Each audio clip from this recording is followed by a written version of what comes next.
أعوذ بالله من الشيطان الرجيم. بسم الله الرحمن الرحيم.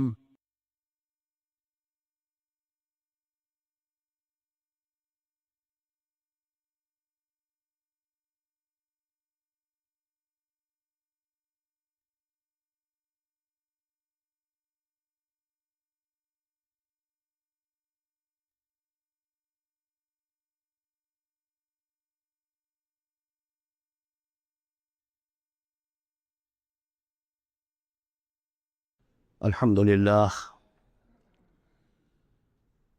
للہ وکفیٰ والصلاة والسلام علی عبادہ الذین اصطفیٰ،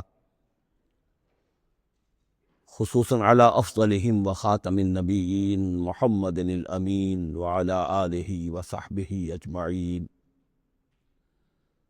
اما بعد فقد قال اللہ تبارک وتعالی کما ورد فی سورۃ مریم سلام علیہا۔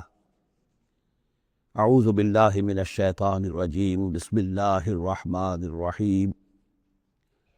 واذکر فی الکتاب موسیٰ انہ کان مخلصا وکان رسولا نبیا، ونادیناہ من جانب الطور الایمن وقربناہ نجیا، ووہبنا لہ من رحمتنا اخاہ ہارون نبیا۔ واذکر فی الکتاب اسماعیل انہ کان صادق الوعد وکان رسولا نبیا، وکان یأمر اہلہ بالصلاۃ والزکاۃ وکان عند ربہ مرضیا۔ واذکر فی الکتاب ادریس انہ کان صدیقا نبیا، ورفعناہ مکانا علیا۔ صدق اللہ العظیم۔ رب اشرح لی صدری ویسر لی امری واحلل عقدۃ من لسانی یفقہوا قولی۔ اللہم ربنا الہمنا رشدنا واعذنا من شرور انفسنا۔ اللہم ارنا الحق حقا وارزقنا اتباعہ، وارنا الباطل باطلا وارزقنا اجتنابہ۔ اللہم ربنا آنس وحشتنا فی قبورنا وارحمنا بالقرآن العظیم۔ اللہم اجعلہ لنا اماما ونورا وہدی ورحمہ۔ اللہم ذکرنا منہ ما نسینا وعلمنا منہ ما جہلنا، وارزقنا تلاوتہ آناء اللیل وآناء النہار، واجعلہ لنا حجۃ یا رب العالمین، آمین۔ کل ہم نے سورہ مریم کا آغاز کر لیا تھا اور تقریباً نصف کا ہم ترجمہ کر چکے ہیں، لیکن یہ بات بیان ہونے سے رہ گئی کہ مکی اور مدنی صورتوں کے جس تیسرے گروپ میں اس وقت ہم ہیں، جس کی مکیات کا آغاز ہوا تھا سورہ یونس سے، تو اس میں 9 صورتیں ہم پڑھ چکے ہیں۔ جیسا کہ میں نے عرض کیا، وہ 9 صورتیں تین صورتوں کے سب گروپس کی شکل میں ہیں۔ ہر سب گروپ میں ایک جوڑا ہے جس کے اندر وہ نسبت زوجیت بتمام و کمال موجود ہے، اور ایک منفرد مزاج کی صورت ہے۔ سورہ یونس، سورہ ہود ایک جوڑے کی حیثیت سے، سورہ یوسف منفرد ہے، ایک ہی نبی کے حالات پر پوری صورت جو ہے وہ مشتمل۔ پھر سورہ رعد اور سورہ ابراہیم یہ جوڑے کی شکل میں ہے۔ سورہ حجر یہ منفرد مزاج کی ہے، بلکہ اس پورے گروپ میں یہ اس اعتبار سے قدرے مختلف نظر آتی ہے کہ اس کا انداز جو ہے وہ ابتدائی زمانے کی صورتوں کا ہے، مضامین کی مناسبت بھی انہی سے ہے۔ چھوٹی چھوٹی آیتیں ہیں، ردم جو ہے وہ بہت تیز ہے، صوتی آہنگ بہت نمایاں ہے، ڈیوائن میوزک جو ہے، جو ملکوتی غنا ہے، وہ اس میں بہت نمایاں ہے۔ پھر 3 صورتیں، سورہ نحل سب سے بڑی ہے اس سب گروپ میں، یہ منفرد مزاج کی ہے، لیکن اس کے بعد سورہ بنی اسرائیل اور سورہ کہف یہ ایک نہایت حسین و جمیل جوڑا ہے۔ اب پھر 3 صورتیں جو آ رہی ہیں، سورہ مریم، پھر سورہ طٰہٰ، سورہ انبیاء۔ یہاں بھی معاملہ وہی ہے کہ ان میں سے 2 صورتیں جو ہیں سورہ مریم اور سورہ انبیاء، ان میں بڑی گہری مشابہت ہے، اور یہ قصص النبیین کے انداز میں یہاں تذکرہ ہے انبیاء کرام کا، انباء الرسل کے انداز میں نہیں۔ وہ جو انداز سورہ کہف، سورہ اعراف میں ہم نے دیکھا، سورہ ہود میں ہم نے دیکھا کہ رسول آئے، انہوں نے دعوت دی، قوم نے انکار کیا، قوم ہلاک کر دی گئی، یہ انداز جو انباء الرسل، ایام اللہ، اس کا نہیں۔ لیکن یہ کہ ایک جو ہے اس سب گروپ میں منفرد صورت ہے، اور وہ ہے سورہ طٰہٰ۔ یہ اس اعتبار سے کہ تقریباً پوری ایک ہی رسول کے حالات پر مشتمل ہے، حضرت موسیٰ علیہ السلام۔ 8 میں سے 5 رکوع مسلسل جو ہے وہ حضرت موسیٰ علیہ السلام کے حالات پر ہے، اور ان کی ایک نسبت جو مامانوی قائم ہو جاتی ہے اس سورہ مبارکہ کی سورہ یوسف کے ساتھ، وہ یہ ہے کہ تاریخی اعتبار سے ہمیں معلوم ہے کہ حضرت یوسف علیہ السلام کے زمانے میں بنی اسرائیل مصر میں جا کر آباد ہوئے، اور حضرت موسیٰ علیہ السلام کے ذریعے سے اللہ تعالیٰ نے انہیں پھر جو مصر میں فرعونیوں نے انہیں جو اپنا غلام بنا لیا تھا اس غلامی سے نجات دلائی، اور وہ واپس مصر سے نکل کر پھر اپنے آبائی وطن جو ہے سمجھیے جو حضرت ابراہیم کا مسکن تھا یعنی فلسطین کی طرف روانہ ہوئے۔ تو ان میں بھی ایک نسبت قائم تو ہو جاتی ہے لیکن وہ فاصلے سے ہے۔ سورہ مریم میں اور سورہ انبیاء میں آپ کو قصص النبیین کے انداز کا بات ملے گی، تو یہ آپ جب ہم پڑھیں گے تو بات نمایاں ہو جائے گی۔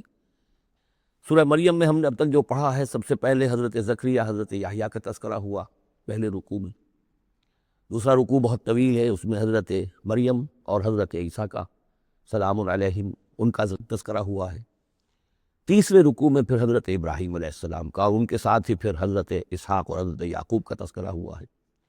حضرت ابراہیم کے بارے میں کہا گیا کہ انہ کان صدیقا نبیّا۔ اب یہ ایک نئی ترکیب ہے کہ جو پہلی مرتبہ قرآن مجید میں آئی ہے، اور میں نے اسی لیے آج جو ہے کئی آیات تلاوت کی ہیں اگلے رکوع کی کہ آپ یہ دیکھ سکیں کہ دو کے بارے میں آ رہا ہے رسولا نبیّا، حضرت اسماعیل اور حضرت موسیٰ علیہ السلام رسولا نبیّا، انہ کان رسولا نبیّا، اور دو ہی کے بارے میں آیا انہ کان صدیقا نبیّا، یعنی حضرت ابراہیم علیہ السلام اور حضرت ادریس علیہ السلام۔ تو اس میں فرق کیا ہے؟ ظاہر بات ہے کہ الفاظ مختلف ہیں، ترکیب مختلف ہے، تو یقیناً ان کا مفہوم جدا ہے، اگرچہ بہت ہی میرے ان کی حد تک کسی نے اس پر توجہ نہیں کی ہے، بلکہ ایک بہت بڑے عالم تھے جو مفسر قرآن بھی ہے، ان سے جب میں نے تذکرہ کیا تو ان کا کہ کیا واقعی ایسا ہے؟ یعنی یہ کہ وہ تفسیر بھی لکھ چکے تھے لیکن انہوں نے توجہ نہیں کی۔ ہوتا یہ ہے کہ آدمی جب گزر جاتا ہے تیزی کے ساتھ، اگر کسی چیز کی توجہ نہیں ہوتی، کیا واقعی ایسا ہے کہ دو کے بارے میں ہے رسول النبیہ اور دو کے بارے میں ہے صدیق النبیہ؟ تو میں نے ان سے سوال کیا تھا کہ اس میں پھر کیا فرق ہے؟ اس کے لیے میں چاہتا ہوں کہ جو جس حد تک کہ مجھ پر وہ بات اللہ تعالیٰ نے منکشف فرمائی ہے وہ آپ پر بھی میں آپ کے ساتھ بھی شیئر کروں۔ یہ جو ہم پڑھ چکے ہیں، ایک تو سورہ فاتحہ میں اہدنا الصراط المستقیم صراط الذین انعمت علیہم، راستہ ان کا ہمیں دکھا، ان کے راستے پر چلا جن پر تیرا انعام ہوا۔ اس کی وضاحت سورہ نساء میں آئی، وَمَن يُطِعِ اللَّهَ وَالرَّسُولَ فَأُولَٰئِكَ مَعَ الَّذِينَ أَنْعَمَ اللَّهُ عَلَيْهِم مِّنَ النَّبِيِّينَ وَالصِّدِّيقِينَ وَالشُّهَدَاءِ وَالصَّالِحِينَ وَحَسُنَ أُولَٰئِكَ رَفِیقًا۔ یہ منعم علیہم جو ہیں، جن پر اللہ تعالیٰ کا انعام ہوا ہے، یہ جو جماعت ہے منعم علیہم کی، اس کے 4 درجات ہیں۔ اوپر سے چلیں گے تو انبیاء سب سے اوپر ہیں، پھر نیچے ان کا درجہ ہے صدیقین کا، پھر ان سے نیچے شہداء کا، اور پھر بیس لائن سمجھیے کہ وہ صالحین مومنین جو نیک دل مسلمان ہیں، مخلص ہیں، صادق القول ہیں، صادق الایمان ہیں، یہ گویا کہ بیس لائن ہے۔ نیچے سے چلیں گے تو اس بیس لائن سے اگر کوئی شخص ترقی کرے گا تو پھر درجہ اس کے لیے کیا ہے؟ شہادت کا ہے، اس کے اوپر ایک درجہ صدیقیت کا ہے، اور یہ آخری درجہ ہے، اس لیے کہ اس سے آگے نبوت کا جو درجہ ہے وہ اکتسابی نہیں ہے، وہ تو وہبی ہے، اور وہ دروازہ بھی اب بند ہو چکا، وہ ہمیشہ کے لیے وہ آؤٹ آف باؤنڈز ہے، اب نوع انسانی کے لیے وہ نبوت کا دروازہ بند ہو چکا۔ اس صدیقین اور شہداء کے درمیان کیا فرق ہوتا ہے، اس کو اب سمجھ لینا چاہیے، اور اس کو جدید سائیکالوجی کی 2 اصطلاحات کے حوالے سے آپ بڑی آسانی سے سمجھ سکیں گے۔ اللہ تعالیٰ نے عام طور پر انسانوں کو 2 مختلف مزاجوں پر بنایا ہے، ایکسٹروورٹس، انٹروورٹس۔ کچھ لوگ ہوتے ہیں کہ جو باہر کی دنیا سے انہیں زیادہ دلچسپی ہوتی ہے، کچھ کھیل کود میں، سیر میں، باغ، یہ وہ، باہر کی دنیا سے ملنا جلنا، لوگوں سے ملیں گے، وہ پبلک میں ہوں گے، مجلس میں ہوں گے تو زیادہ چہکیں گے، زیادہ خوش ہوں گے۔ کچھ لوگ برعکس مزاج کے ہوتے ہیں، وہ درومبی قسم کے لوگ ہوتے ہیں، انٹروورٹس۔ وہ اپنے خیالات ہی میں مگن رہتے ہیں، غور و فکر کرتے ہیں، سوچ بچار کرتے ہیں، انہیں تنہائی زیادہ پسند ہوتی ہے، تنہائی میں وہ زیادہ خوش رہتے ہیں۔ تو یہ ایکسٹروورٹس اور انٹروورٹس 2 مزاج ہیں بنیادی طور پر، اللہ تعالیٰ نے بنائے ہیں مختلف مزاج جو ہے، اور ایک ہوتی ہے تیسری ایک کیفیت کہ اس میں یہ دونوں چیزیں بڑے توازن کے ساتھ ہو، ایمبیورٹ۔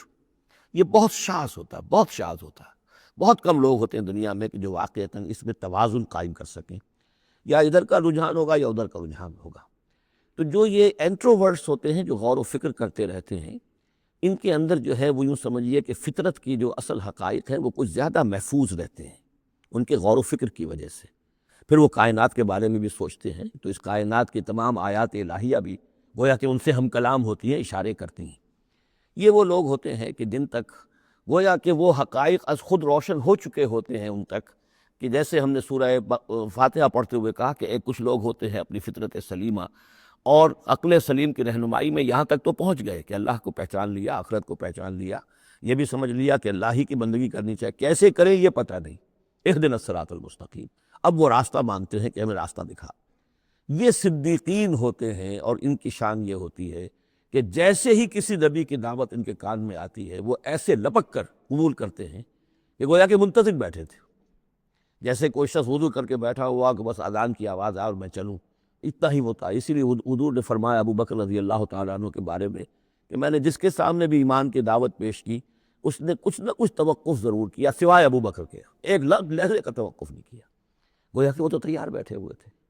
البتہ جو ایکسٹروورٹس ہوتے ہیں وہ چونکہ ان کی توجہ نہیں ہوتی حقائق کی طرف، وہ دنیا میں مگن ہیں، کھیل کود میں ہیں، شکار میں ہیں، کشتیوں میں ہیں، ہنسی مذاق میں ہیں، گفتگوؤں میں لگے ہوئے ہیں، تو انہیں کچھ زیادہ غور و فکر کی ان کے اندر جو ہے طبیعت کے اندر میلان نہیں ہوتا اس کا، لہذا انہیں دیر لگ جاتی ہے نبی کی دعوت کو سمجھنے میں، اس کی طرف متوجہ ہونے میں۔ لیکن یہ ہے کہ جب ان کا توجہ ہو جاتی ہوتی بھی عام طور پہ جذباتی انداز میں ہوتی ہے، لیکن جب ان کی توجہ ہو جائے جذباتی انداز میں تو پھر یہ ہے کہ وہ چونکہ ہوتے ہیں ایکٹیو زیادہ ہوتے ہیں، لہذا وہ اپنی فعالیت کی وجہ سے آگے نکل جاتے ہیں، بظاہر وہ صدیقین سے آگے نکل جائیں گے فعالیت کی وجہ سے، اس لیے کہ وہ فعال زیادہ ہیں۔ اب اس کی مثال حضرت عمر ہے، حضرت حمزہ ہے رضی اللہ تعالی عنہما، 6 سال لگ گئے۔ حضرت عمر کے بارے میں تو آپ کہہ سکتے ہیں کہ سب کوئی گھرانہ مختلف تھا، وہ بنو عدی میں سے تھے، حضور بنو ہاشم میں سے تھے، لیکن حضرت حمزہ کو کیوں دیر لگ گئی؟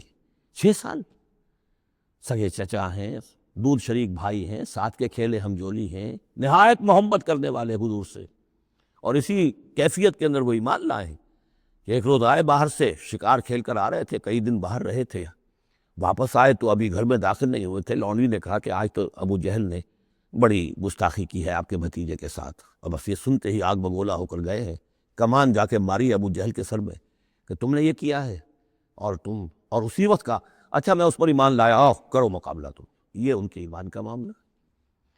تو یہ حمزہ ہیں، اسی طرح حضرت عمر ہیں، چلے تھے حضور کو قتل کرنے کے ارادے سے، لیکن اپنی بہن کے اندر جو دیکھی، اس کے اندر یہ کہاں سے اتنی استقامت آ گئی کہ بھائی جان چاہے آپ ہمیں قتل کر دیں، جان سے مار دیں، لیکن اب یہ جو دین ہم نے قبول کیا اس کو ہم چھوڑنے والے نہیں۔ بہنوئی کو تو مار مار کے لہو لہان کر دیا تھا سعید ابن زید کو، بہن کو بھی مارا ہے، لیکن پھر اچانک بدل گئے، پھر وہی عمر جو ہے جو تلوار ننگی لے کے چلا تھا قتل کرنے کے ارادے سے، گردن میں تلوار حمائل کیے ہوئے، جیسے غلام ہوتے ہیں، ان کے ہاں غلاموں کا رواج یہ تھا، ان کی تلواریں گردنوں میں حمائل ہوتی تھی، وہ آ رہا ہے اور ایمان لا رہا ہے۔ تو یہ ہے شہداء، صدیقین اور شہداء۔ تو اب مزاج جو ہے انبیاء میں بھی آپ کو ملے گا، کچھ لوگوں کا مزاج شہداء سے مناسبت رکھتا ہے۔ حضرت اسماعیل کا آپ نے سنا ہوگا، یہ واقعات قصوں میں آتے ہیں، وہ شکار جیسے کہ حضرت حمزہ کی کیفیت ہے، وہ نکل جاتے تھے، حضرت ابراہیم 2 مرتبہ گئے ہیں، ملاقات ہی نہیں ہوئی، اس لیے کہ وہ اپنے شکار پر نکلے ہوئے تھے۔ اس طرح کا معاملہ حضرت اسماعیل کا تھا۔ حضرت موسیٰ بھی جلالی مزاج کے آدمی تھے، ایک آدمی کو مکہ مارا ہے اور اس کی جان نکال دی۔ حضرت ابراہیم وہ دوسری قسم، وہ صدیق النبی، ان کے مزاج جو ہے وہ اس نوعیت کا، صدیقیت کے ساتھ مناسبت رکھنے والا۔ تو نبوت تو ان کو بھی ملی، نبوت ان کو بھی ملی، لیکن مزاجی فرق کی وجہ سے ایک صدیق نبی ہے اور ایک رسول نبی ہے، اس لیے کہ رسول کے ساتھ جو لفظ مناسبت رکھتا ہے وہ شہادت ہے۔ تمام رسول شاہد بنا کر بھیجے گئے ہیں۔ یہ جو کار رسالت ہے، تبلیغ اور اتمام حجت، اس کے اندر تو عمل کا پہلو زیادہ ہے، اور اس میں پھر شہداء زیادہ نمایاں ہوتے ہیں، تو رسولوں کے لیے تو ہے ہی یہ، یا ایھا النبی انا ارسلناک شاہدا ومبشرا ونذیرا وداعیا الی اللہ باذنہ وسراجا منیرا، اور جیسے کہ ہم نے پڑھا وکیف اذا جئنا من کل امۃ بشہید، تو رسولوں کے ساتھ مناسبت لفظ کی جو ہے وہ شہادت کی ہے۔ تو گویا کہ شہداء کا مزاج رکھنے والے جو نبی ملے وہ رسول النبی آئے، اور صدیقیت کا مزاج رکھنے والے جن کو نبوت مل گئی وہ صدیق نبی ہیں۔ تو حضرت ابراہیم انہ کان صدیقا نبیا، وہ تو ہم پڑھ چکے تھے، اب آگے چلیے۔ ابھی اس موضوع پر مزید گفتگو سورہ حدید میں چل کر ہوگی۔ اولئک ھم الصدیقون والشہداء عند ربہم، اس کے جو دوسرے رکوع کے آخر میں یہ آیت آئی ہے، تو وہاں جا کر انشاءاللہ اس کے سلسلے میں مزید کچھ گفتگو ہوگی۔ وَاذْكُرْ فِي الْكِتَابِ موسیٰ، اور کتاب میں تذکرہ کیجئے موسیٰ کا، اِنَّهُ كَانَ مُخْلَصًا، یقیناً ہم نے اسے خاص اپنا بنا لیا تھا۔ اس کی تفصیل آگے آ جائے گی سورہ طٰہٰ کے اندر۔ وَكَانَ رَسُولًا نَبِيًّا، اور وہ رسول نبی تھے۔ وَنَادَيْنَاهُ مِن جَانِبِ الطُّورِ الْأَيْمَنِ، اور ہم نے اس کو پکارا، اس سے بات کی، اس کو بلایا طور پہاڑ کے داہنی جانب سے۔ وَقَرَّبْنَاهُ نَجِيًّا، اور اسے قریب ہم نے بلایا سرگوشی کے لیے۔ وَوَهَبْنَا لَهُ مِن رَحْمَتِنَا أَخَاهُ هَارُونَ نَبِيًّا، اور ہم نے اسے اپنی رحمت سے اس کو یہ مقام بھی عطا کیا کہ اس کے بھائی ہارون کو بھی نبوت عطا کر دی، کیونکہ یہ درخواست کی تھی حضرت موسیٰ علیہ السلام نے، وہ اگلی صورت میں آ جائے گا۔ وَاذْكُرْ فِي الْكِتَابِ اسماعیل، اور ذرا تذکرہ کیجئے کتاب میں اسماعیل کا بھی، اِنَّهُ كَانَ صَادِقَ الْوَعْدِ، یقیناً وہ بڑے وعدے کے سچے تھے۔ اور خاص طور پر اشارہ ہو رہا ہے اتنا بڑا وعدہ جو حضرت ابراہیم سے اپنے والد سے انہوں نے کیا تھا کہ یا ابت افعل ما تؤمر ستجدنی ان شاء اللہ صابرا، ابا جان کر گزریے جو بھی آپ کو اللہ کی طرف سے حکم آ رہا ہے، مجھے ذبح کرنے کا حکم ہے، ذبح کر دیجیے، انشاءاللہ آپ مجھے صابر پائیں گے۔ تو وہ آخری وقت تک انہوں نے اپنے اس وعدے کو نبھایا اور گردن جو ہے رکھ دی کہ چلائیے چھری۔ صادق الوعد وکان رسول النبی، اور وہ بھی مزاجی اعتبار سے جو میں نے عرض کیا ہے، حضرت حمزہ چونکہ ویسے بھی نسل میں حضرت اسماعیل کی نسل میں سے ہے، تو اگر آپ دیکھیں گے تو بہت ہی ان کے درمیان شخصیت کی مشابہت نظر آئے گی۔ رسول النبی، وہ رسول نبی تھے۔ وکان یامر اہلہ بالصلاۃ والزکاۃ وکان عند ربہ مرضیہ، اور وہ حکم دیتے تھے اپنے گھر والوں کو نماز کا بھی اور زکوٰۃ کا بھی، اور وہ اپنے رب کے نزدیک بہت ہی پسندیدہ تھے، بہت ہی اللہ تعالیٰ کو کے منظور نظر کہہ لیجیے، مرضیہ۔ وَاذْكُرْ فِي الْكِتَابِ ادریس، اور تذکرہ کیجیے کتاب میں ادریس کا بھی۔ یہ ادریس علیہ السلام جو ہے یہ ایک نبی ہے کہ جو حضرت آدم اور حضرت نوح کے مابین گزرے ہیں۔ حضرت آدم اور حضرت نوح کے مابین ایک اور نبی بھی گزرے ہیں، قرآن مجید میں ذکر نہیں ہے، تورات میں، شیس علیہ السلام۔ تو نبی تو یہ ہیں، حضرت آدم پہلے نبی، پھر یہ دو اور نبی ہیں حضرت ادریس، اور اس تورات میں ان کا نام حنوک ہے، شیس کا نام سیس ہے، وہ تو ٹھیک ہے، اور قرآن مجید میں ان کا تذکرہ بھی نہیں ہے، لیکن حضرت ادریس کا حنوک نام ہے وہاں۔ لیکن یہ کہ یہ دونوں ہیں درمیان میں حضرت آدم اور حضرت نوح علیہ السلام، پہلے رسول حضرت نوح علیہ السلام ہے، یہ دونوں نبی ہیں صرف۔ وَاذْكُرْ فِي الْكِتَابِ ادریس، اور تذکرہ کیجئے کتاب میں، اس قرآن میں، ادریس کا، اِنَّهُ كَانَ صِدِّيقًا نَبِيًّا، یقیناً وہ بھی صدیق نبی تھے، مزاجاً ان کا بھی وہی حضرت ابراہیم کے ساتھ مناسبت، صدیقیت والا مزاج۔ وَرَفَعْنَاهُ مَكَانًا عَلِيًّا، اور ہم نے انہیں اٹھایا تھا بہت بلند مقام تک۔ اب یہ اٹھانا جو ہے، ویسے تو بعض لوگوں کا خیال ہے کہ شاید وہ بھی حضرت عیسیٰ علیہ السلام کی طرح رفع سماوی ان کی ہوئی ہے، چوتھے آسمان میں حضور کی ان سے ملاقات ہوئی ہے شب معراج میں۔ لیکن ایک مفہوم اس کا یہ بھی ہے کہ اونچا مقام دینا، بلند مقام دینا، اس لیے کہ یہاں الہ نہیں ہے، وہاں جو ہے وہ رافعک الیہ، جہاں کہا گیا حضرت عیسیٰ کے بارے میں تمہیں اٹھانے والا ہوں اپنی طرف، تو اس سے مفہوم جو ہے بہت معین ہو جاتا ہے، یہاں ضروری نہیں ہے کہ وہ مفہوم لیا جائے۔ اولئک الذین انعم اللہ علیہم، دیکھیے وہی لفظ آ گیا اب، یہ ہیں وہ لوگ جن پر انعام فرمایا ہے اللہ نے، من النبیین، انبیاء میں سے۔ اب ہم کیونکہ منعم علیہم کے 4 طبقات تھے، ان میں سے یہ انبیاء کا تذکرہ ہو رہا ہے سب کا، تو من النبیین من ذریۃ آدم، اولاد آدم میں سے، وممن حملنا مع نوح، اور پھر بعد ان میں سے ان کی نسل میں سے ہیں جنہیں ہم نے نوح کے ساتھ اس کشتی میں سوار کرایا، ومن ذریۃ ابراہیم، اور پھر ذریت ابراہیم میں سے ہیں، ان کی اولاد سے، و اسرائیل، اور حضرت یعقوب کی نسل سے ہیں، وممن ہدینا واجتبینا، اور جنہوں کہ ہم نے ہدایت دی اور جنہیں ہم نے چن لیا، پسند کر لیا۔ اذا تتلیٰ علیہم آیات الرحمن، ان کی کیفیت یہ ہوتی تھی کہ جب رحمان کی آیات ان کو پڑھ کر سنائی جاتی تھی، خروا سجدا و بکیا، تو وہ گر پڑتے تھے اللہ کی جناب میں سجدہ کرتے ہوئے، روتے ہوئے۔ فخلف من بعدہم خلف، پھر ان کی جگہ پر بعد میں آ گئے، ان کے جانشین ہوئے، ان کے وارث ہوئے ایسے ناخلف لوگ۔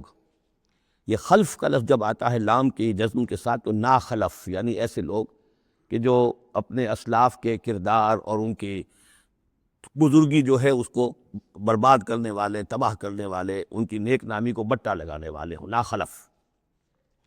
فخلف من بعدہم خلف، پھر ان کی اولاد میں سے ایسے ناخلف بھی پیدا ہوئے، اضاعوا الصلاۃ، جنہوں نے نماز کو تو ضائع کر دیا، واتبعوا الشہوات، اور خواہشات کی پیروی کی، شہوات، خواہشات، جذبات، فسوف یلقون غیا، تو عنقریب ان کی ملاقات ہو جائے گی گمراہی کے ساتھ، یعنی گمراہی کا جو انجام ہے یہ اس سے دوچار ہو جائیں گے۔ الا من تاب وآمن وعمل صالحا، سوائے اس کے کہ جو توبہ کریں اور ایمان لائیں اور نیک عمل کریں، فاولئک یدخلون الجنہ، وہ لوگ جنت میں داخل ہوں گے، ولا یظلمون شیئا، اور ان پر قطعاً کوئی ظلم نہیں کیا جائے گا، ان کا کوئی حق تلفی نہیں کی جائے گی، ان کے پورے اعمال کا انہیں بدلہ مل جائے گا۔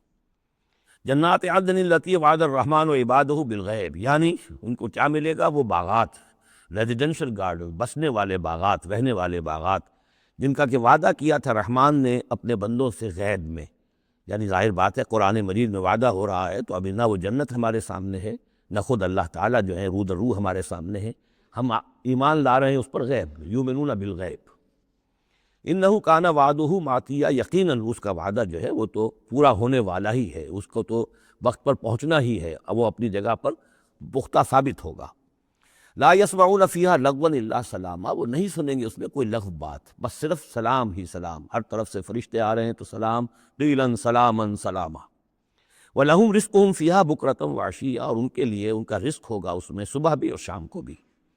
تِلْكَ الْجَنَّةُ الَّتِي نُورِثُ مِنْ عِبَادِنَا مَنْ كَانَ تَقِيًّا، یہ ہے وہ جنت جس کو کہ ہم، جس کے وارث بنائیں گے ہم اپنے بندوں میں سے ان کو کہ جو متقی ہوں گے، خدا ترس ہوں گے، اللہ سے ڈرنے والے ہوں گے۔ وَمَا نَتَنَزَّلُ إِلَّا بِأَمْرِ رَبِّكَ، اور اے نبی ہم نہیں نازل ہوتے مگر آپ کے رب کے حکم سے۔ لَهُ مَا بَيْنَ أَيْدِينَا وَمَا خَلْفَنَا وَمَا بَيْنَ ذَلِكَ وَمَا كَانَ رَبُّكَ نَسِيًّا، اسی کے اختیار میں ہے جو کچھ ہمارے سامنے ہے اور جو کچھ ہمارے پیچھے ہے اور جو ان دونوں کے مابین ہے، اور اے نبی آپ کا رب بھولنے والا نہیں ہے۔ یہ بہت اہم مضمون ہے، اور در حقیقت ایک مضمون کا یوں سمجھیے کہ سلسلہ شروع ہو رہا ہے جس کی پہلی کڑی یہ ہے۔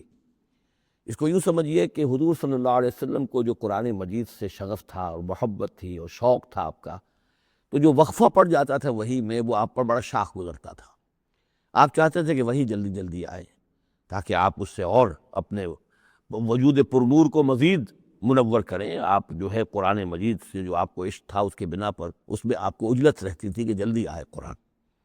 تو اس حوالے سے آپ نے حضرت جبرائیل سے شکوہ کیا کہ آپ وقفے وقفے سے آتے ہیں، ہم انتظار کرتے رہتے ہیں۔ اس کا یہ جواب ہے جو جہاں دیا جا رہا ہے، وَمَا نَتَنَزَّلُ إِلَّا بِأَمْرِ رَبِّكَ، اے نبی ہم اپنی مرضی سے نہیں نازل ہو سکتے، ہم نہیں نازل ہوتے مگر آپ کے رب کے حکم سے۔ لہو ما بین ایدینا، یہ بہت ہی یعنی یوں سمجھیے کہ گہرے الفاظ ہیں۔ لہو ما بین ایدینا وما خلفنا، جو ہمارے آگے ہے اس کا اختیار بھی اللہ ہی کا ہے، جو ہمارے پیچھے ہے اس کا اختیار بھی اللہ ہی کا ہے۔ وما بینہما وما بین ذالک، آگے اور پیچھے کے مابین کون ہے پھر؟ ہم، میں، میرا وجود، میرے آگے میرے پیچھے، اور ان دونوں کے درمیان کون ہے؟ میں گویا کہ بالکلیہ اللہ تعالیٰ کے حکم کے تابع ہوں۔ فرشتے کی یہی شان ہے کہ فرشتہ جو ہے یفعلون ما یؤمرون، جو حکم ملتا ہے، لا یعصون اللہ ما امرہ، ان کا معاملہ یہ ہے کہ جو بھی اللہ کا حکم ہے گویا کہ وہ تو اس سے سرتابی نہیں کرتے، سرے منہ اس میں فرق نہیں ڈالتے۔ وَمَا نَتَنَزَّلُ إِلَّا بِأَمْرِ رَبِّكَ، ہم نہیں اترتے یا اتر سکتے مگر آپ کے رب کے حکم سے، جب اسی کی مصلحت اور اسی کی مشیت ہوتی ہے وہ وہی دے کر ہمیں بھیجتا ہے۔ لَهُ مَا بَيْنَ أَيْدِينَا وَمَا خَلْفَنَا وَمَا بَيْنَ ذَلِكَ وَمَا كَانَ رَبُّكَ نَسِيًّا، اور اے نبی یہ جو کچھ تاخیر ہو جاتی ہے کسی بھول کی وجہ سے نہیں ہے کہ اللہ کو کوئی نسیان لائق ہو گیا ہے تو تھوڑی دیر کے لیے توجہ کہیں اور ہو گئی ہے، معاذ اللہ، تیرا رب جو ہے بھولنے والا نہیں ہے، بلکہ یہ حکمت کے تحت ہے، اللہ تعالیٰ کی مشیت یہ ہے۔ كَذَلِكَ لِنُثَبِّتَ بِهِ فُؤَادَكَ رَتَّلَ اللَّهُ تَرْتِيلًا، وہ جو ہم پڑھ چکے سورہ بنی اسرائیل میں بھی، وَقُرْآنًا فَرَقْنَاهُ لِتَقْرَأَهُ عَلَى النَّاسِ عَلَى مُكْثٍ وَنَزَّلْنَاهُ تَنزِيلًا، یہ ہماری حکمت ہے کہ ذرا وقفے وقفے سے آپ یہ قرآن لوگوں کو پڑھ کر سنائیں۔ رب السماوات والارض، وہ رب ہے آسمانوں کا اور زمین کا، وما بینہما، اور جو ان دونوں کے مابین ہے، فاعبدہ، پس اسی کی بندگی اور پرستش کیجیے، واصطبر علیہ لعبادتہ، اور اس کی عبادت کے اوپر پوری طرح جمے رہیے، صبر کیجیے۔ هل تعلم له سمیہ، تو کیا تم جانتے ہو کہ اس کی سی شان کا کوئی اور بھی کوئی اور ہستی ہے؟ ظاہر بات ہے جو شان اللہ کی ہے اس کی سی شان رکھنے والی کوئی اور ہستی کائنات میں موجود نہیں۔ وَيَقُولُ الْإِنسَانُ وَإِذَا مَا مِتُّ لَسَوْفَ أُخْرَجُ حَيًّا، اور یہ انسان کہتا ہے حیران ہو کر، کیا میں جب مر جاؤں گا تو پھر مجھے زندہ کر کے اٹھا لیا جائے گا؟ یعنی یہ وہ لوگ ان میں سے کہ جو بعث بعد الموت کے منکر تھے۔ میں نے بارہا آپ کو بتایا کہ اکثر و بیشتر تو وہ مانتے تھے، لیکن وہ کہتے تھے کہ وہاں ہمیں چھڑانے والے ہیں، ہمارے شفعاء ہیں، ہؤلاء شفعاؤنا عند اللہ، تو بعث بعد الموت کے وہ منکر نہیں تھے، لیکن ایک طبقہ ان میں ایسے لوگوں کا بھی تھا۔ اب یہ ان کی بات ہو رہی ہے۔ وَيَقُولُ الْإِنسَانُ وَإِذَا مَا مِتُّ لَسَوْفَ أُخْرَجُ حَيًّا، کہ جب میں مر جاؤں گا پھر مجھے دوبارہ اٹھا لیا جائے گا اور نکال دیا جائے گا۔ اولا یذکر الانسان، تو کیا اس انسان کو یہ یاد نہیں ہے انا خلقناہ من قبل ولم یک شیئا، کہ وہ کچھ بھی نہیں تھا اور ہم نے اسے پیدا کیا ہے، تو کیا مشکل ہے ہمارے لیے دوبارہ اس کو پیدا کر دینا؟ کیا تھا وہ پہلے، اس کی کیا حقیقت تھی؟ یعنی جہاں سے ہم اپنے آپ کو جانتے ہیں وہ بھی ظاہر بات ہے کہ ایک نطفہ ایک ہے، اس سے ہمارا آغاز ہوا، یہ تو سبھی جانتے ہیں نا۔ تو اس سے اللہ تعالیٰ نے اگر انسان بنا دیا ہے تو کیا اللہ تعالیٰ دوبارہ تمہیں پیدا نہیں کر سکتا؟ فَوَرَبِّكَ، تو قسم ہے تیرے رب کی، لَنَحْشُرَنَّهُمْ وَالشَّيَاطِينَ، ہم جمع کریں گے ان سب کو بھی اور تمام شیطانوں کو، ثُمَّ لَنُحْضِرَنَّهُمْ حَوْلَ جَهَنَّمَ جِثِيًّا، اور پھر ہم سب کو جمع کر لیں گے جہنم کے گرد کہ یہ اپنے گھٹنوں کے بل گرے ہوئے ہوں گے۔ ثُمَّ لَنَنزِعَنَّ مِن كُلِّ شِيَّةٍ أَيُّهُمْ أَشَدُّ عَلَى الرَّحْمَٰنِ عِتِيًّا، پھر ہم ہر گروہ میں سے، ہر قوم میں سے پھر نکالیں گے کون ہیں وہ جو سب سے زیادہ اکڑنے والے تھے رحمان کے مقابلے میں۔ بلاؤ ادھر سے ابو جہل کو اور بلاؤ ادھر سے عقبہ ابن ابی معیط کو، ہر گروہ میں سے جو سب سے زیادہ اللہ کا کی اس کے ساتھ گستاخی کرنے والا اور سب سے زیادہ تکبر کرنے والا تھا، پھر اس کو آگے نکال کر نمایاں کیا جائے گا۔ ثم لنحن اعلم بالذین هم اولی بہا صلیہ، پھر ہم خوب جانتے ہیں ان لوگوں کو کہ جو بہت زیادہ قابل ہوں گے اور سب سے پہلے داخل ہونے والے ہوں گے اس جہنم کے اندر۔ وَإِن مِّنكُمْ إِلَّا وَارِدُهَا كَانَ عَلَىٰ رَبِّكَ حَتْمًا مَّقْضِيًّا، اور تم میں سے کوئی بھی نہیں ہے مگر یہ کہ اسے ایک مرتبہ جہنم پر آنا ہوگا، یہ فیصلہ ہے تیرے رب کا حتمی، طے شدہ، حتماً مقضیہ۔ اس کا جو مفہوم سمجھا گیا میں اسے اتفاق کرتا ہوں کہ اصل میں وہ پل صراط جس کا تذکرہ جو ہے آئے گا سورہ حدید میں بھی اور پھر سورہ تحریم میں بھی، جس کو ہم پل صراط کہہ دیتے ہیں، الصراط ہے وہ، یہی صراط مستقیم جس پر ہم چل رہے ہیں، یہ عالم برزخ کے اندر جا کر اور قیامت کے دن جو ہے یہی پل صراط بن جائے گا اور یہ جہنم کے اوپر ہوگا، گویا کہ اس پر سے گزر کر لوگ داخل ہوں گے جنت کے اندر، تاکہ مشاہدہ کر لیں کہ اللہ تعالیٰ نے کس چیز سے ہمیں بچایا ہے۔ اور وہاں پر جو جہنمی ہے وہ ٹھوکریں کھا کھا کر اس میں گرتے جائیں گے کیونکہ ان کے پاس روشنی نہیں ہوگی۔ یہ مضمون جو ہے کھل کر آئے گا سورہ حدید میں اور سورہ تحریم میں۔ تو یہ فرمایا کہ آنا تو ہر ایک کو پڑے گا، ہر انسان کا گزر اس پر ہوگا، تاکہ اور اس میں یہ کہ یقیناً جو بچا لیے جائیں گے ان کے دل میں کس قدر اللہ تعالیٰ کی اس رحمت کا اور مغفرت کی قدر کتنی ہوگی کہ اللہ نے ہمیں کس انجام سے بچایا ہے۔ وَإِن مِّنكُمْ إِلَّا وَارِدُهَا كَانَ عَلَىٰ رَبِّكَ حَتْمًا مَّقْضِيًّا ثُمَّ لُنَجِّي الَّذِينَ اتَّقَوْا، پھر وہاں سے ہم نجات دے دیں گے، بچا کر لے جائیں گے ان لوگوں کو جو انہوں نے کہ تقویٰ کی روش اختیار کی تھی دنیا میں، وَنَذَرُ الظَّالِمِينَ فِيهَا جِثِيًّا، اور چھوڑ دیں گے ظالموں کو اسی میں پڑے ہوئے، وہ وہاں پر پڑے جائیں گے، گرتے جائیں گے اور اہل ایمان اور اہل تقویٰ نکل جائیں گے۔ وَإِذَا تُتْلَىٰ عَلَيْهِمْ آيَاتُنَا بَيِّنَاتٍ، اور جب انہیں ہماری روشن آیات پڑھ کر سنائی جاتی ہیں، قَالَ الَّذِينَ كَفَرُوا لِلَّذِينَ آمَنُوا، تو کہتے ہیں یہ کافر لوگ اہل ایمان سے، اَيُّ الْفَرِيقَيْنِ خَيْرٌ مَّقَامًا وَأَحْسَنُ نَدِيًّا، دونوں جماعتوں میں سے، دونوں گروہ میں سے کن کے مکان و مقام بہتر ہیں اور کن کی مجلسیں بہت اچھی ہیں۔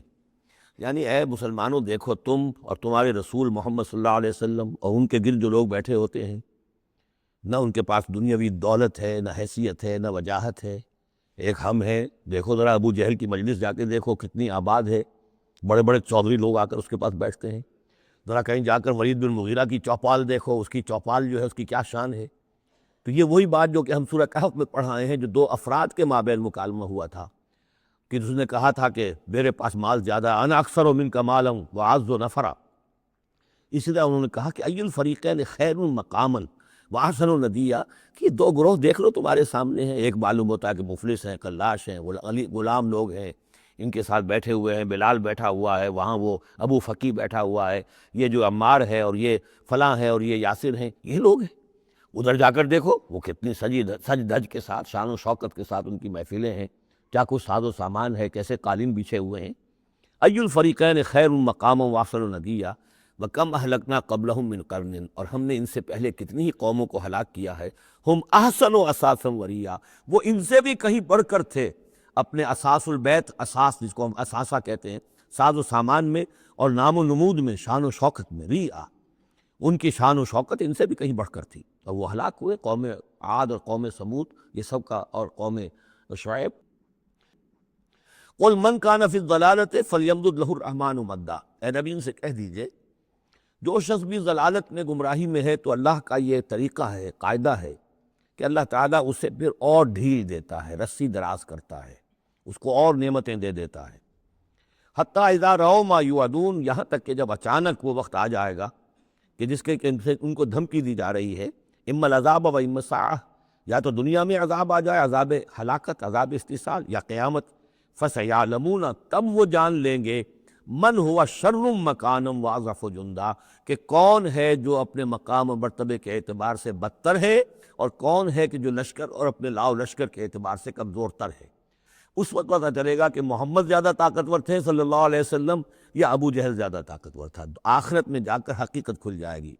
اس وقت تو یہ ایک سراب ہے، نظر آ رہا ہے، ایک ڈرامہ ہے، کھیل ہو رہا ہے۔ حقیقت جو ہوگی وہ منکشف ہو جائے گی اس دن۔ وَيَزِيدُ اللَّهُ الَّذِينَ اهْتَدَوْا هُدًى، اور اللہ تعالیٰ ان لوگوں کی ہدایت میں اضافہ کرتا ہے جو ہدایت کی راہ اختیار کرے۔ اللہ بڑھاتا ہے ان لوگوں کو ہدایت میں کہ جنہوں نے ہدایت اختیار کی۔ والباقیات الصالحات خیر عند ربک ثوابا وخیر مردا، اور یقیناً نیک باقی رہنے والے تو وہ نیک عمل ہے۔ یہ مال و دولت باقی رہنے والا نہیں ہے، یہ تو یہیں کی شے یہیں رہ جائے گی۔ باقیات الصالحات، بقا اگر ہے، دوام ہے انسان کے ساتھ، اس عالم آخرت میں جانے والی کوئی شے ہے تو باقیات الصالحات ہے، وہ تو نیک کام ہے۔ خیر عند ربک ثوابا، وہ یقیناً تیرے رب کے نزدیک بہت بہتر ہیں بدلے کے اعتبار سے بھی، وخیر مردا، اور اس اعتبار سے بھی کہ لوٹ کر جایا جائے ان کے پاس۔ جب ہم وہاں پہنچیں گے ہمیں اپنے اعمال جو ہیں وہ منتظر ملیں گے، ان کی جزا، بلکہ یہ کہ کہا جائے گا یہ تمہارے اعمال ہی ہیں، ان کی شکل بدل گئی ہے۔ افرأیت الذی کفر بآیاتنا وقال لأوتین مالا وولدا، تو کیا تم نے دیکھا اس شخص کو جو ہماری آیات کا تو کفر کرتا ہے اور کہتا ہے مجھے تو لازماً ملے گا، مال بھی ملے گا اور اولاد بھی ملے گی۔ یہ وہی بات سمجھ لیجیے سورہ کہف میں آ چکی ہے کہ اس نے کہا تھا وَلَئِن رُدِدتُّ إِلَىٰ رَبِّي لَأَجِدَنَّ خَيْرًا مِنْهَا مُنْقَلَبًا، تم جو ہو جوتیاں پھٹکار رہے ہو یہاں پر بھی، تمہیں وہاں بھی کچھ نہیں ملنا۔ اگر واقعی آخرت ہو ہی گئی، اول تو مجھے گمان نہیں، میں نہیں سمجھتا کہ مما اظن الساعة قائمة وَلَئِن رُدِدتُّ إِلَىٰ رَبِّي لَأَجِدَنَّ خَيْرًا مِنْهَا مُنْقَلَبًا، تو مجھے وہاں پر بھی اچھا ہی ملے گا جیسے یہاں اچھا ملا ہوا ہے۔ وہی اسی طرح یہ ہے کہ ان کا ہمیں تو وہاں پر بھی ملے گا، آخرت میں بھی بہت سا مال بھی ملے گا، اولاد بھی ملے گی۔ اطلاع الغیب، یہ دنیا بھی مراد ہو سکتی ہے لیکن میرے نزدیک آخرتی مراد ہے۔ اطلاع الغیب، کیا وہ غیب پر مطلع ہو چکا ہے، اس نے جھانک کر دیکھ لیا ہے غیب کو؟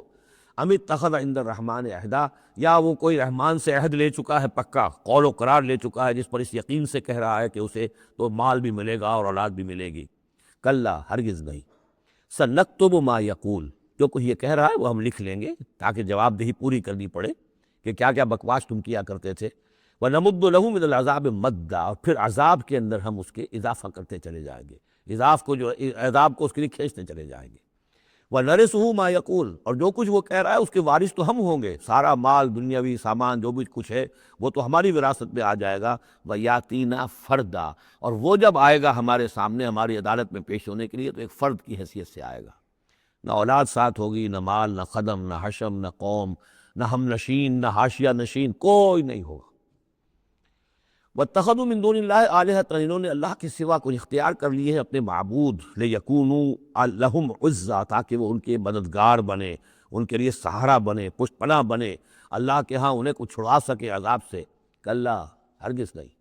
سَيَكْفُرُونَ بِعِبَادَتِهِمْ، وہ تو ان کی عبادت کا انکار کریں گے، جیسا کہ پہلے بھی آ چکا ہے، وہ فرشتے ہوں، اولیاء اللہ ہوں، انبیاء ہوں، حضرت عیسیٰ ہوں، شیخ عبد القادر جیلانی ہوں، کوئی بھی ہو، ان کا تو وہ تو کفر کرے گا، تم کیا کہہ رہے ہو، ہمیں تو معلوم بھی نہیں تھا کہ تم ہم سے دعائیں کرتے رہے اور ہمیں سمجھتے رہے کہ ہم تمہیں چھڑا لیں گے۔ سَيَكْفُرُونَ بِعِبَادَتِهِمْ، وہ انکار کریں گے ان کی عبادت کا۔ وَيَكُونُونَ عَلَيْهِمْ ضِدًّا، اور وہاں ان کے مخالف ہوں گے، انہیں وہاں پر پروسیکیوٹ کروائیں گے۔ أَلَمْ تَرَ أَنَّا أَرْسَلْنَا الشَّيَاطِينَ عَلَى الْكَافِرِينَ تَعُزُّهُمْ عَزًّا، کیا تم نے دیکھا نہیں کہ ہم کافروں پر شیاطین کو بھیجتے رہتے ہیں، یعنی یہ کہ یہ شیاطین جن جو ہیں یہ ان پہ حملہ آور ہوتے رہتے ہیں اور انہیں خوب ابھارتے رہتے ہیں گناہوں کے اوپر، اور انہیں اور سرکشی کے اوپر آمادہ کرتے رہتے ہیں۔ وجہ کیا ہے کہ خود انہوں نے شیطان کی رفاقت کو اختیار کی ہے۔ فلا تعجل علیہم، اب یہ مضمون یہاں دوسری مرتبہ آ گیا، عجلت نہیں، فلا تعجل علیہم۔ ایک تو فرمایا قرآن مجید کے ضمن میں عجلت نہ کیجیے، اس کی جو بھی تنزیل ہے وہ اللہ تعالیٰ کی حکمت کے تحت جو اس میں تدریج ہے اسی کو آپ سمجھیے کہ خیر اسی میں ہے، آپ کا شوق اپنی جگہ ہے، لیکن یہ کہ ایک دوسری بات فلا تعجل علیہم، ان کے بارے میں بھی آپ جلدی نہ کیجیے، ایسا نہ ہو کہ آپ کے دل میں یہ خیال آئے کہ اب ان کفار مکہ کی رسی جو ہے مزید دراز نہیں ہونی چاہیے، اب ان کو پکڑ لیا جانا چاہیے، انہوں نے حد کر دی ہے۔ جس طریقے سے کہ حضور کو زج کیے ہوئے تھے وہ ہم دیکھتے چلے آ رہے ہیں سورہ انعام سے، لیکن اے نبی جلدی نہ کیجیے۔ فلا تعجل علیہم، ان کی مخالفت، علی یہاں پر آ رہا ہے، فلا تعجل علیہم انما نعد لہم عدا، ہم ان کی پوری گنتی کر رہے ہیں، ایک ایک عمل ان کا لکھا جا رہا ہے، ہر چیز کا ان کو جواب دہی کرنی ہوگی، ہر چیز کی ان کو سزا مل جائے گی، لیکن یہ کہ ہمارے ہر کام کے اندر جو بھی فطری تدریج ہے، اس کی جو توقیت ہے، اس کا جو نظام ہم نے بنا رکھا ہے، وہ اسی کے مطابق ہوگا۔ یوم نحشر المتقین الی الرحمن وفدا، یاد کرو جس دن کہ ہم جمع کریں گے اہل تقویٰ کو، وہ رحمان کی طرف آئیں گے مہمانوں کی صورت میں، جیسے مہمانوں کا استقبال ہوتا ہے، وفد آیا ہے۔ وَنَسُوقُ الْمُجْرِمِينَ إِلَىٰ جَهَنَّمَ وِرْدًا، اور جو مجرم ہیں انہیں ہم دھکیلیں گے، دھکے دیں گے، ہانک کر لے جائیں گے جہنم کی طرف، جیسے کہ کوئی پیاسے جانور جاتے ہیں گھاٹ کی طرف۔ لا يملكون الشفاعة إلا من اتخذ عند الرحمن عہدا، کسی کے بھی کوئی شفاعت کام نہیں آئے گی سوائے اس کے کہ جس نے رحمان کے پاس اپنا ایک مقام حاصل کر لیا ہے، یعنی ایک شخص جو ہے بنیادی طور پر اللہ کے ساتھ اس نے اپنا عہد نبھایا ہو، اللہ کی بندگی کر رہا ہو، کوئی خطائیں ہو گئی ہیں، کوئی غلطیاں ہو گئی ہیں، جیسے کوئی پھسل جاتا ہے، کوئی کمزور بھی ہوتا ہے انسان، ایسے لوگوں کے لیے تو شفاعت مفید ہو سکتی ہے، لیکن جو سرے سے اس عہد کی خلاف ورزی کر رہے ہو، جو بجائے مشرق کے ان کا رخی مغرب کی طرف ہو، بجائے کعبے کے ان کا رخی جو ہے کسی اور شے کی طرف ہو، تو ظاہر بات ہے کہ ان کے لیے شفاعت نہیں۔ وَقَالُوا اتَّخَذَ الرَّحْمَنُ وَلَدًا، اور انہوں نے ایک اور عقیدہ گھڑ لیا ہے کہ رحمان نے اپنے لیے اولاد اختیار کی ہے۔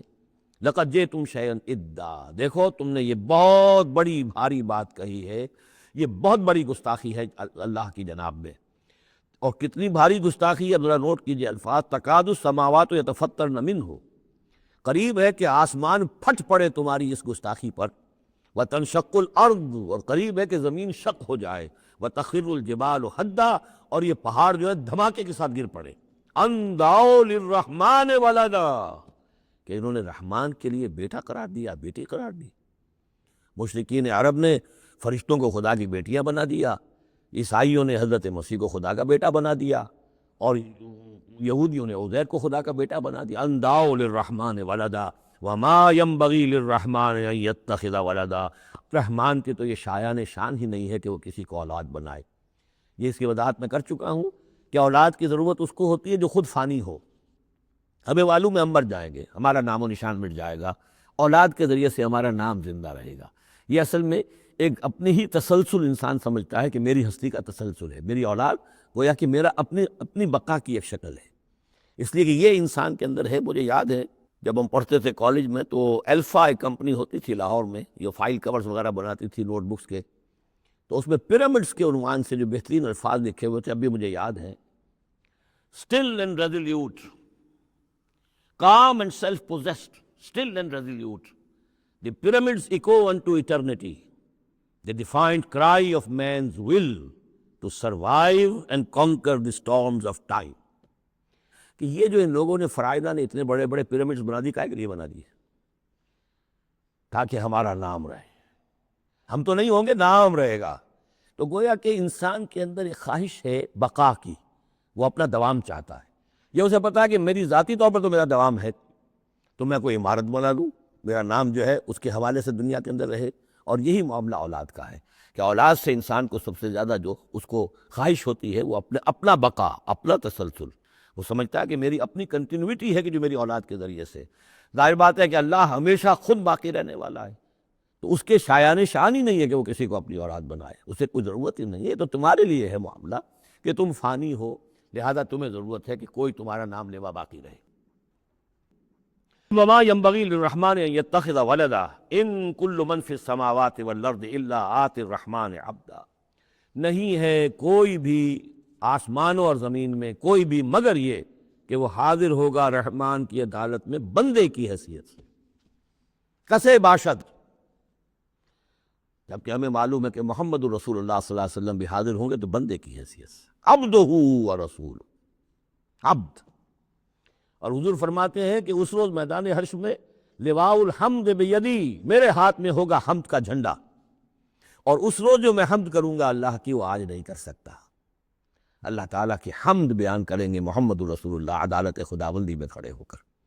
تو معلوم یہ ہوگا کہ جو بھی آئے گا بندہ بن کر آئے گا، وہ عیسیٰ ہو یا عیسیٰ ابن مریم انت قلت للناس اتخذونی و امی الہین من دون اللہ، یہ سوال کیا جائے گا کہ نہیں؟ تو فرمایا کہ ان کل من فی السماوات والارض، یقیناً کوئی نہیں ہے آسمانوں اور زمین میں، الا آت الرحمن عبدا، مگر وہ رحمان کی خدمت میں آئے گا، حاضر ہوگا بندے کی حیثیت سے۔ لقد احصاہم، اس نے ان سب کی گنتی کی ہوئی ہے، ان کا پورا احاطہ کیا ہوا ہے، کوئی چھپ نہیں رہے گا، کہیں بچ کر نہیں رہ جائے گا۔ وعدہم عدا، اور ہم نے پوری گنتی رکھی ہوئی ہے۔ وکلہم آتی ہے یوم القیامت فردا، اور قیامت کے دن یہ سب کے سب آئیں گے تو ایک فرد کی حیثیت سے، انڈیویجول کیپیسٹی میں محاسبہ ہوگا۔ نہ ماں باپ ساتھ ہوں گے کوئی شفاعت کرنے کے لیے، کوئی گڑ گڑانے کے لیے، نہ اولاد ہوگی، نہ شوہر کے ساتھ جورو ہوگی، نہ جورو کے ساتھ شوہر ہوگا، کچھ نہیں۔ ہر ایک شخص نفسی نفسی، اپنی جان۔ وَكُلُّهُمْ آتی ہے یوم القیامت فردا، میری جو کتاب ہے سابقہ اور موجودہ مسلمان امتوں کا ماضی، آج اور مستقبل، اس میں ایک چیپٹر ہے قرآن کا قانون عذاب، کہ عذاب جو قوموں کے اوپر آتا ہے وہ دنیا میں آتا ہے، آخرت کا عذاب جو ہے وہ افراد کے لیے ہے۔ محاسبہ اجتماعی جو ہوتا ہے وہ اللہ کا دنیا میں ہوتا ہے، لیکن آخرت کا حساب وہ جو ہے محاسبہ انفرادی ہے۔ ان الذین آمنوا وعملوا الصالحات سیجعل لهم الرحمن ودا، یقیناً جو لوگ ایمان لائے اور جنہوں نے نیک عمل کیا، ان قریب رحمان ان کے لیے محبت پیدا کر دے گا، یعنی لوگوں کے دلوں میں محبت ڈال دے گا۔ یہی ابو بکر ہوں گے جن کا نام کس تعظیم سے لوگ لیا کریں گے، کس محبت سے لیا کریں گے۔ یہی بلال ہوں گے جن کی جو تعظیم ہوگی، جن کی کتنی محبت کی جائے گی۔ ابھی ذرا وقت ہے، کٹھن ہے۔ سیجعل لهم الرحمن ودا، حدیث میں بھی آتا ہے کہ اللہ تعالیٰ جو ہے اپنے کسی بندے سے محبت کرتا ہے تو پہلے فرشتوں کو، جبرائیل سے کہا جاتا ہے کہ میں اپنے اس بندے سے محبت کرتا ہوں، اعلان کر دو۔ وہ فرشتوں میں اعلان کرتے ہیں، ان کے دل میں اس کی محبت ڈال دی جاتی ہے، پھر وہ عام دنیا میں اور لوگوں کے اندر اس کی ایک محبت ڈال دی جاتی ہے۔ فَإِنَّمَا يَسَّرْنَاهُ بِلِسَانِكَ، یہ آیت بڑی اہم ہے۔ تو ہم نے اس قرآن کو یسرنا ہو، اس کو قرآن کو آسان کر دیا ہے، بلسان کا، آپ کی زبان پر یا آپ کی زبان کے ساتھ، یعنی عربی زبان میں یہ بہت آسان ہے، بہت ہی ستھری زبان ہے، سادہ زبان ہے، جس کو ہم کہتے ہیں کہ سہل ممتنع، اس کے اندر ثقالت نہیں ہے، بوجھل پن کا نہیں ہے، بہت بھاری بھرکم الفاظ کہیں کہیں شاذ آئے ہیں، ورنہ عام طور پر قرآن مجید جو بڑی سلیس زبان میں ہے۔ انما یسرناہ لسانک بلسانک لتبشر بہ المتقین، تاکہ آپ بشارت دیں اس کے ذریعے سے متقیوں کو، وتنذر بہ قوما لدا، اور اس کے ذریعے سے انذار فرمائے۔ یعنی آپ کی دعوت کا مرکز و محور اور آپ کا آلہ جو ہے، آلہ دعوت، آلہ انقلاب، وہ قرآن مجید ہے۔ انذار کیجئے قرآن کے ذریعے، تبشیر کیجئے قرآن کے ذریعے، تذکیر کیجئے قرآن کے ذریعے۔ فذکر بالقرآن من یخاف وعید، تذکیر ہو، واعظ ہو قرآن کے ذریعے۔ یا ایھا الناس قد جاءتکم موعظۃ من ربکم، اس سے بڑا واعظ اور کوئی نہیں۔ تزکیہ نفس ہو قرآن کے ذریعے سے، شفاء لما فی الصدور یہ ہے، سورہ یونس میں بھی آ چکا، سورہ بنی اسرائیل میں بھی آ چکا۔ وَنُنَزِّلُ مِنَ الْقُرْآنِ مَا هُوَ شِفَاءٌ وَرَحْمَةٌ لِّلْمُؤْمِنِينَ، تو قرآن مجید ہی در حقیقت دعوت اور تربیت کا اور تعلیم کا گویا کہ اس کا محور ہے، مرکز و محور۔ فَإِنَّمَا يَسَّرْنَاهُ بِلِسَانِكَ لِتُبَشِّرَ بِهِ الْمُتَّقِينَ وَتُنذِرَ بِهِ قَوْمًا لُدًّا وَكَمْ أَهْلَكْنَا قَبْلَهُم مِّن قَرْنٍ، اور ان سے پہلے ہم نے کتنی ہی قوموں کو ہلاک کیا۔ هَلْ تُحِسُّ مِنْهُم مِّنْ أَحَدٍ، ان میں سے کسی کی کوئی آہٹ تمہیں نظر آتی ہے؟ کہیں کوئی باقی ہے نام و نشان؟ کہیں عاد کا کوئی نام و نشان باقی ہے؟ اور تسمع لهم رکزا، یا کہیں ان کی کوئی بھنک تمہارے کان میں آتی ہے؟ معلومہ نسیم منسیہ، ختم ہو گئے۔ تو اسی طریقے سے یہ آج اکڑ رہے ہیں، ان کا حال بھی یہی ہو جائے گا۔ بسم اللہ الرحمن الرحیم۔ طٰہٰ، یہ پھر حروف مقطعات ہیں۔ ما انزلنا علیک القرآن لتشقیٰ، ہم نے یہ قرآن آپ پر اس لیے نازل نہیں کیا کہ آپ مشقت میں پڑھیں، لیکن یہاں یہ کہ تشقیٰ جو ہے وہ نامرادی کے لیے بھی آتا ہے۔ یہ عربی زبان میں یہ جو بعض حروف ہیں، را با با، رب، لیکن یہ کہ را با وا یا جس سے ربا بنتا ہے، ان میں بہت قرب ہے۔ اس طرح شین قاف یا اور شین قاف قاف، شق، مشقت، تشقیٰ، یہ بھی معنی ہے اس کے، لیکن یہ کہ زیادہ میرے نزدیک راجح معنی یہ ہے، اے نبی ہم نے یہ قرآن اس لیے نہیں نکالا کہ آپ ناکام ہوں، یہ اصل میں حضور کے لیے بڑی خوشخبری ہے، کامیابی آپ کے قدم چومے گی۔ یہ قرآن قول فصل بن کر نازل ہوا ہے، آپ ناکام نہیں ہوں گے، آپ جو ہے پوری طریقے سے اپنے اس مشن کے اندر کامیاب ہوں گے۔ عام طور پہ ترجمہ یہ کیا گیا ہے کہ آپ مشقت میں نہ پڑیں، محنت میں نہ پڑیں، آپ کا کام پہنچا دینا ہے، باقی اب لوگ نہیں مان رہے ہیں تو اس کی وجہ سے آپ اپنے آپ کو اس صدمے سے ہلاک نہ کر دیجئے کہ لعلک باخع نفسک علی آثارہم ان لم یؤمنوا بہذا الحدیث اسفا اللہ یکونوا مؤمنین الا تذکرۃ لمن یخشی۔ یہ تو صرف یاد دہانی ہے ان لوگوں کے لیے جن میں کچھ خوف خدا ہے۔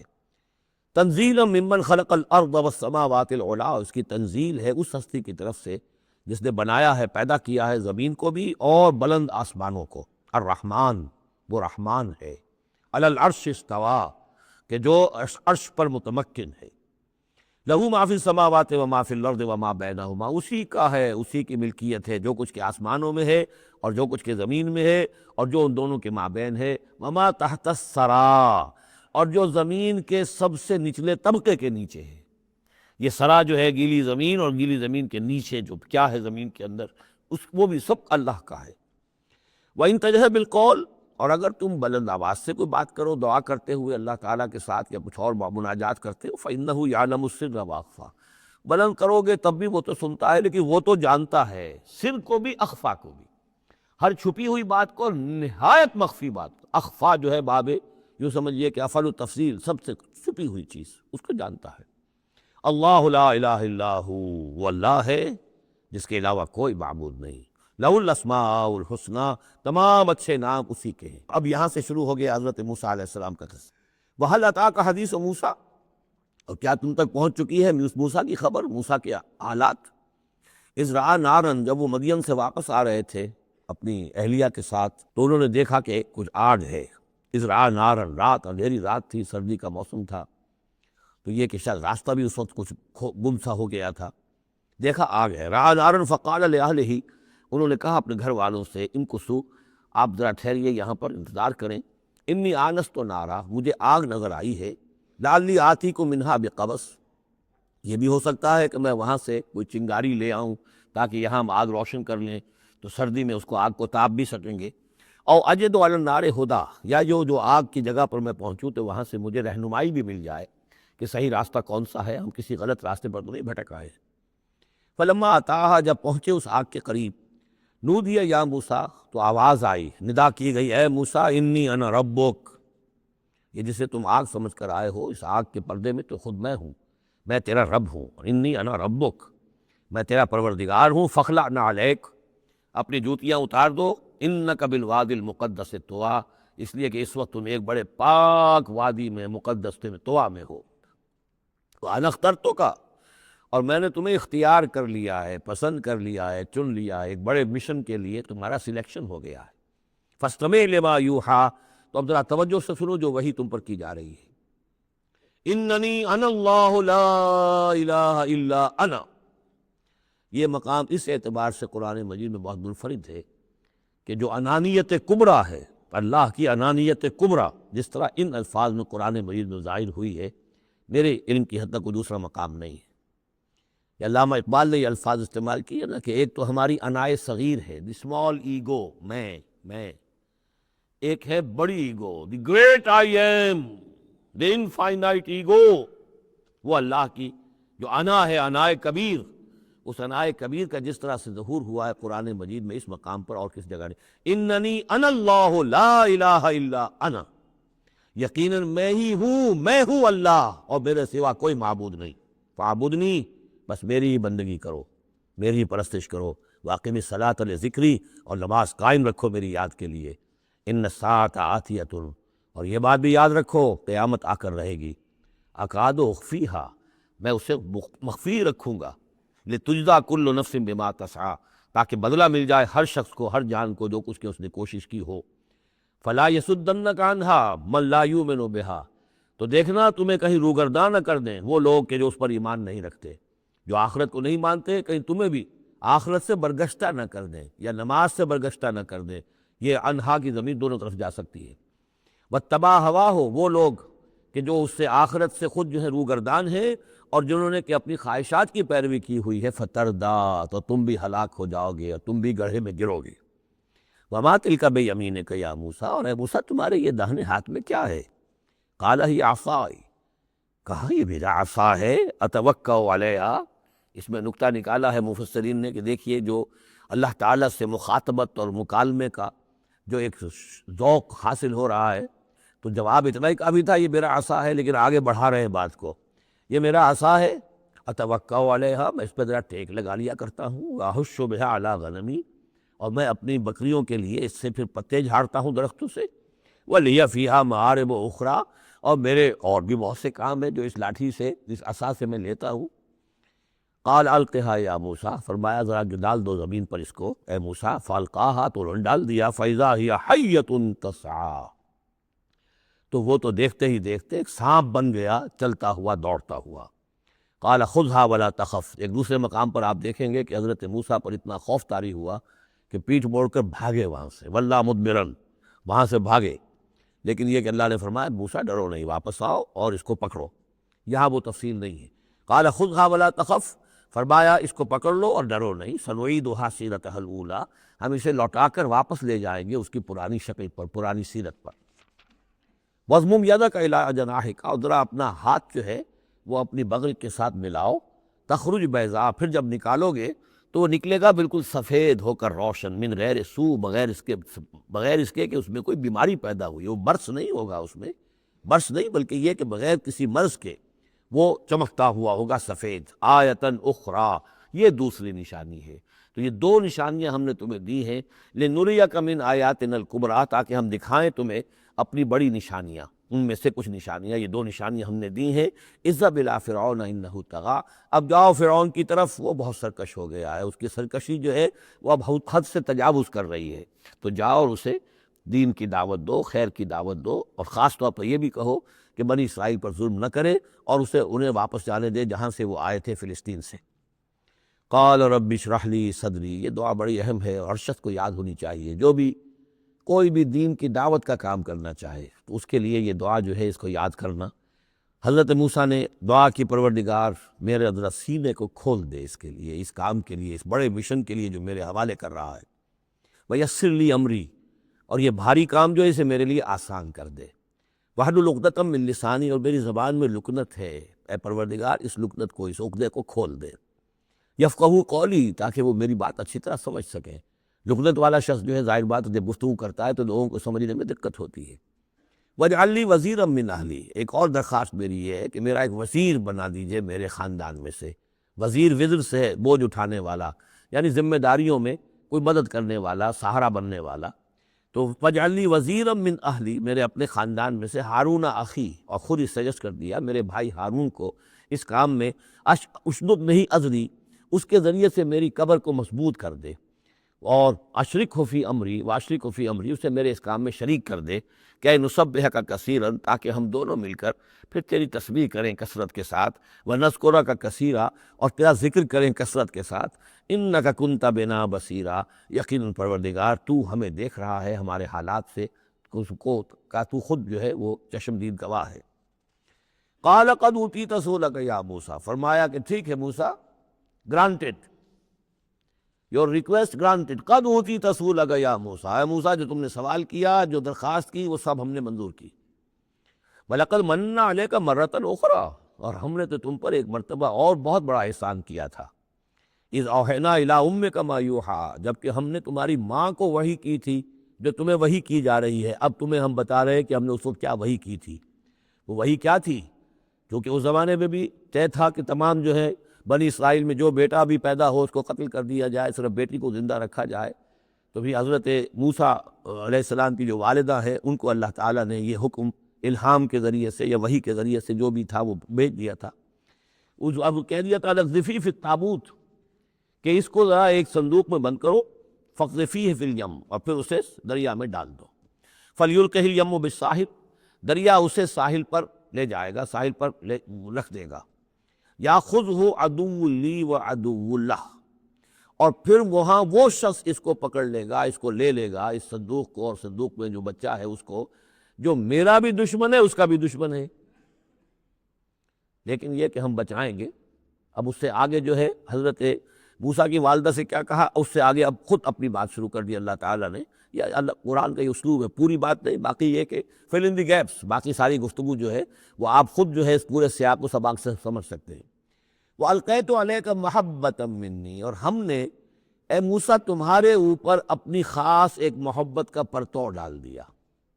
بڑی موہنی صورت، بڑی موہنی صورت، دیکھتے ہی گرویدہ ہو جائیں۔